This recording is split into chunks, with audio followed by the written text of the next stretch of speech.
Hey y'all, Demigod of Nails here, and I'm trying out the steam pot that I just bought in a previous video from TJ Maxx. Only 24 bucks. And I figured why not try it on one of the hardest things I can test it on is my current apres set. So what I first do is reduce the length to my natural nail, and I'm turning my hand to where I can see the distinction between my natural nail and the extension, because my next manicure, which you guys will see in the next video, is this cute little Valentine's Day set that I have with my natural nail length and just color gel. Literally, that's it. So during this process, something I love to do is have a YouTube video going. And normally I would be filing this part here. I would be filing with my e-file. Usually my sand grinder bit or something like that. But I decided to use only really the tools that you would have at home. Not everyone has an e-file unless you're beginning to be a tech. But if you're just a regular person at home who isn't a nail tech, who doesn't have all of the supplies and a $200 drill, the kit comes with a hand file, well, two hand files. And so I'm using the hand file from the kit, and I'm seeing how it works, and I'm being forced to endure this torture. And it took me forever. It took about 10 minutes, honestly. So this is just a little glimpse of me of what I'm doing while waiting. And I got a little impatient and wanted to check the progress. And this is at 3 minutes. I was impressed. I was like, okay, it's really degrading that gel in ways I didn't think it would. I didn't have high hopes. I thought it would do well with a regular manicure, but I didn't know it would do so well with extensions. So I'm going ahead to see how much of it will come off. After the 3 minutes, I put it back in for another 6. They say it lasts like 6 to 8 minutes. So I'm just seeing how much I can get off, and at this point I need to put it in an additional time. But I do think if this were just regular gel, it would be coming off a lot quicker. If it were regular gel, I'd be done here. But since this was extension and I did put it to a little bit of a difficult test, I decided to go and you see the extension and the bulk of it like lifting off of my natural nail. It did a good job.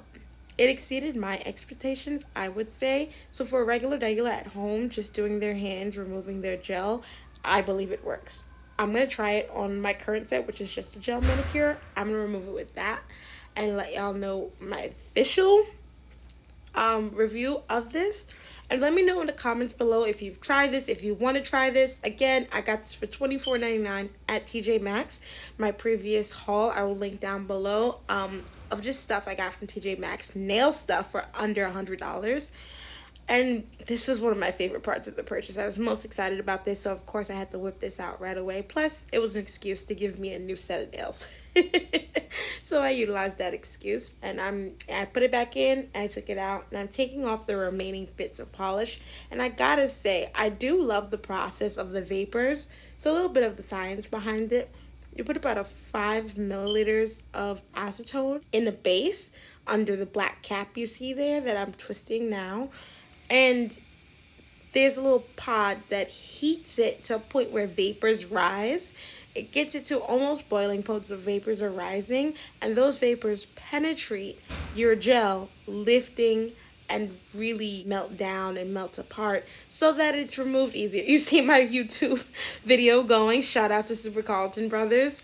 I'm watching it in Encanto Theory. I love Encanto.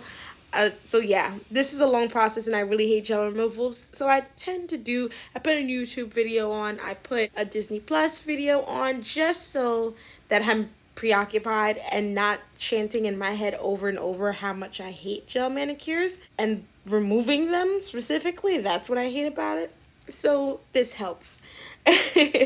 So now that all the polished excess gel is off, I am now buffing with a very light grit buffer because I don't want to reduce my natural nails and really etch too far into that. I just want to make sure the surface is even so that when I go ahead and do my gel manicures, I'm starting from a good place. Health of my natural nails. So you see me looking and doing it from all angles, making sure all of the gel is gone. And my nail, at this stage, it is very difficult to see if there are any little clear bits. The only way you could tell is if there's excess bulk on the nail, and the only way to tell that is if you're looking at all angles. So like I always say, look at your angles, turn that hand, turn your hand, turn that client's hand, make sure you figure it out, make sure everything is done.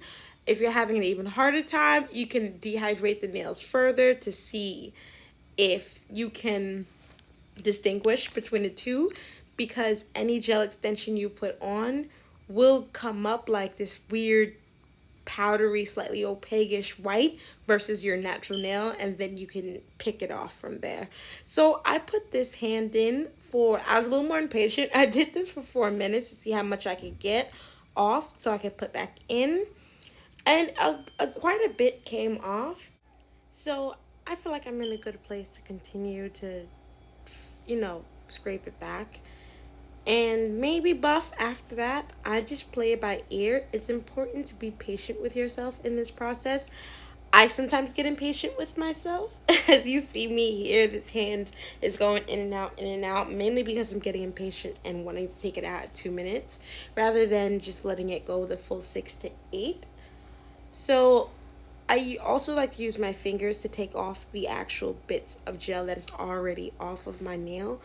And it helps remove debris so I can see better what I need to scrub, if I need to put it back in like I need to now, or if I can just buff and continue on with the manicure. So I decided to place it back in and get the remaining rather than harm my natural nail, because again, the goal here is length retention and really making sure that nail bed is in a healthy place, not overly scraped, not dented, not overworked, so that I can put my gel manicure on and continue with my length growth. I'm just now filing back. Well, not filing back, pushing back these little particles, the little last bits of gel that's still on there. Pushing, pushing, pushing, pushing, pushing. And this looks to be the last time I'm going to put it in machine so far. That thumb, and my theory with the thumb is the positioning off to the side. Those vapors can't penetrate the gel as properly as it can on the other fingers.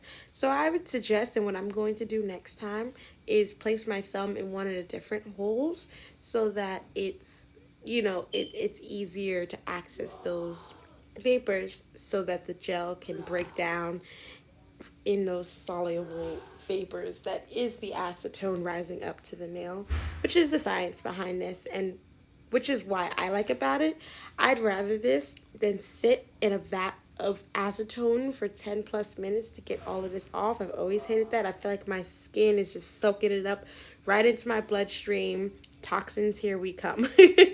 So I think this is a better way, although I'm not too sure if heated vapors, it might accelerate the absorption process in your skin.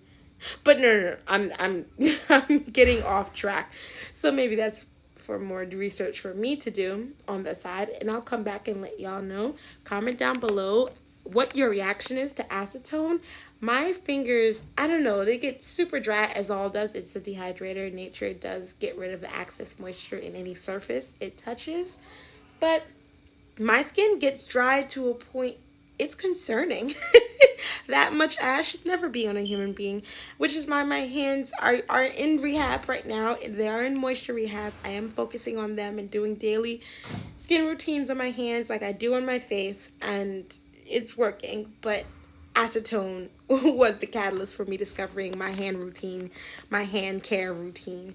And what does it do for you guys? Comment down below if you like acetone, if you like dealing with it, if you, when you go to the salon, if you like the reaction. Just let me know what your thoughts and opinions on it.